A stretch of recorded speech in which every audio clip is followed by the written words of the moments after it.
जय हिंद किसान साथियों। देश की जान देश का किसान।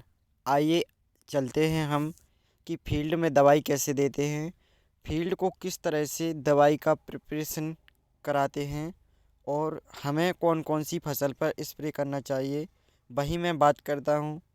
और दवाई इसमें कौन कौन सी मिलाते हैं, तो चलते हैं हम इस दवाई को कैसे पानी में घोलते हैं और किस तरह से फसल पर स्प्रे करते हैं।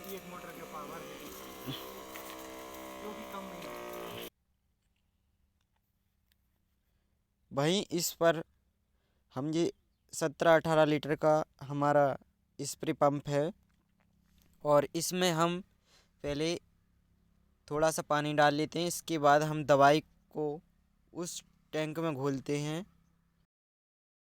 अभी दवाई को इस ml के माध्यम से इस टैंक में डाल रहे हैं, क्योंकि हमें दवाई को जितना विक्रेता द्वारा बताया गया हो या दुकानदार द्वारा बताया गया हो उतनी ml को हमें डालना चाहिए, उससे अधिक ना लें, क्योंकि फसल पीली पड़ जाती है।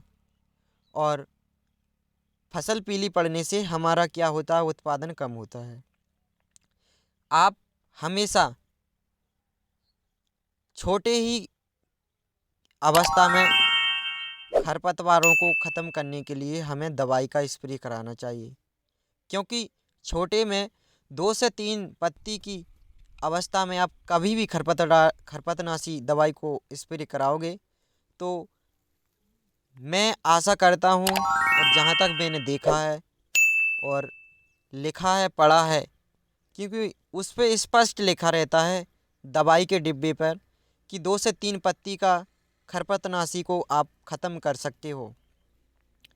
जब हमारी 20 से 30 दिन की फसल हो जाती है या 40 से 45 दिन की फसल हो जाती है, तो उसमें दवाई का स्प्रे कराने से क्या होता है कि हमारी जितने भी खरपतनाशी हो, चाहे अकरी, बटरी, बथुआ, कलेना या राई होती है, ये हमेशा गेहूं में होते हैं। अधिकतर यही चीज़ें देखने को मिलती हैं।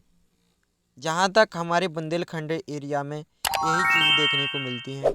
तो इनको कंट्रोल करने के लिए हमें अनेक प्रकार की दवाई बताता है हमारा दुकानदार। और आप ऐसा ना करें कभी भी कि एक किसान एक ही दवाई लाया, वो ही दूसरा किसान लाया।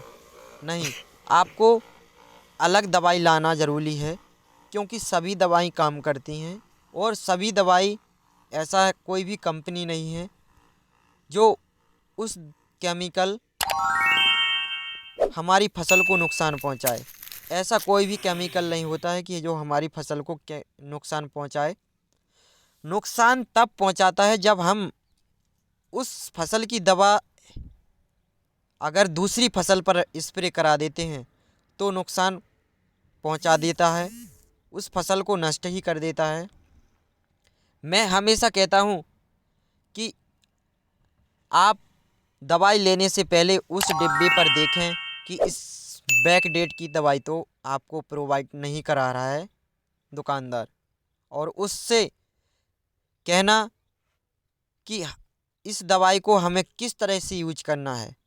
आप किसान हो और आपको सब कुछ पता है, मुझे यकीन है कि आपको हर चीज़ की नॉलेज है, लेकिन मैं आशा करता हूँ कि एक बार आप दुकानदार से ज़रूर पूछें कि हमें इस दवाई को किस तरह से हमारे खेतों में स्प्रे कराना है, और उसी के अनुसार आपको टैंक में दवाई को घोलना चाहिए।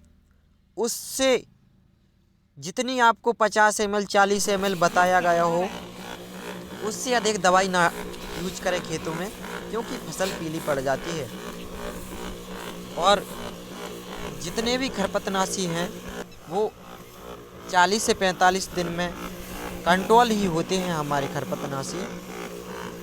और गेहूं का मामा ख़त्म करने के लिए हमारे क्लोरीन प्रोपिगल, और कलेना को ख़त्म करने के लिए हमें मेटसल्फिरोन और 2,4-D का यूज करना चाहिए।